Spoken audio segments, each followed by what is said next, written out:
इस वक्त हम मौजूद हैं मिर्ज़ा गालिब साहब की कब्र पे। ये हमारे पीछे आप कब्र देख सकते हैं।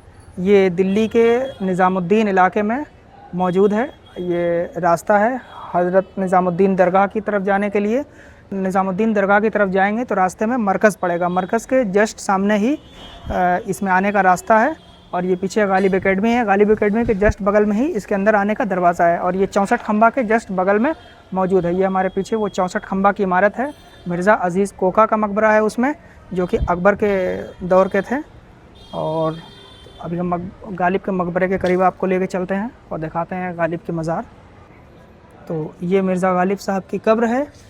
और ये कब्र के पीछे इसमें कता लिखा हुआ है, जिसमें आप देखिए, मैं आपको जूम करके दिखाता हूँ क्या लिखा हुआ है इसमें। अगर आप पढ़ सकें तो रोक करके पढ़ लीजिएगा।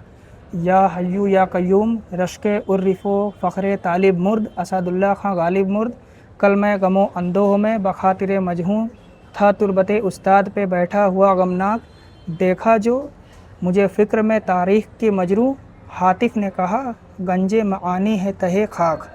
तो ये पूरा कता लिखा हुआ है गालिब की कब्र के पीछे। कब्र के इस तरफ अगर आप देखेंगे तो यहाँ पे उनकी बीवी उमराव जान की कब्र है।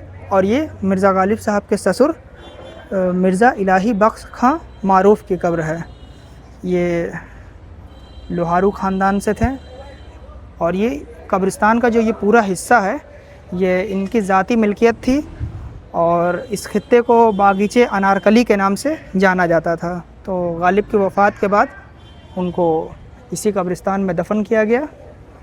ये उनकी कब्रें हैं। और पीछे और ख़ानदान लोहारू के ही लोग दफन हैं यहाँ पे, उनके ही ख़ानदान के, या और भी दीगर कब्रें मौजूद हैं।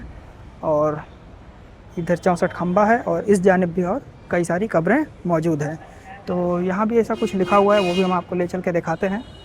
ये गालिब का शेर लिखा हुआ है, न था कुछ तो खुदा था, कुछ न होता तो खुदा होता, डुबोया मुझको होने ने, न होता मैं तो क्या होता। तो इसके आने का एक रास्ता ये भी है, इस जानिब से भी ये रोड पे का रास्ता है। आप दरगाह की तरफ बढ़ेंगे तो ये रास्ते में गेट पड़ेगा, लेकिन ये फ़िलहाल बंद है ये वाला गेट। 1857 के इनकलाब के बाद दिल्ली के जितने भी प्रोमिनेंट लोग थे और जितने भी बड़े बड़े लोग थे, उन सबको दिल्ली से बाहर निकाल दिया गया था, या वो उन्होंने खुद ही दिल्ली छोड़ दी थी। तो मिर्ज़ा गालिब साहब कैसे दिल्ली में रह गए, इसका भी एक बेहद दिलचस्प किस्सा है। दरअसल मिर्ज़ा गालिब साहब का जो ससुराल था वो लोहारू ख़ानदान की मैं बात कर रहा हूँ। तो वो लोग, उनकी जो फ़ौज थी वो अंग्रेज़ों के साथ थी। तो इस निस्बत से मतलब गालिब साहब को किसी अंग्रेज़ से किसी किस्म की कोई तकलीफ़ ना हुई। गालिब साहब मतलब उस दौर में टूट ज़रूर गए थे। अगर आप इनके उस दौर के खतूत को पढ़ेंगे तो काफ़ी मतलब दुख बयां किया हुआ है उन्होंने, कि मतलब दिल्ली के हालात पे लिखा हुआ है इन्होंने अपने ख़तों में काफ़ी, कि दिल्ली के क्या हालात चल रहे हैं इस दौर में, किस तरीके से अंग्रेज़ फ़ौज जो है मतलब जुल्म और सितम ढा रहे हैं दिल्ली वालों पे। लेकिन गालिब को ऐसा पर्सनली किसी किस्म की कोई प्रॉब्लम नहीं हुई थी इनके ससुराल के निस्बत से। मिर्ज़ा इलाही बख्श खां मारूफ़ का जो परिवार था, इनके जो ससुर थे।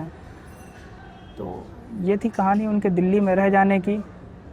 और एक चीज़ और आपको जान के हैरत होगी, गालिब को बाकायदे अंग्रेज़ों से पेंशन भी मिलती थी।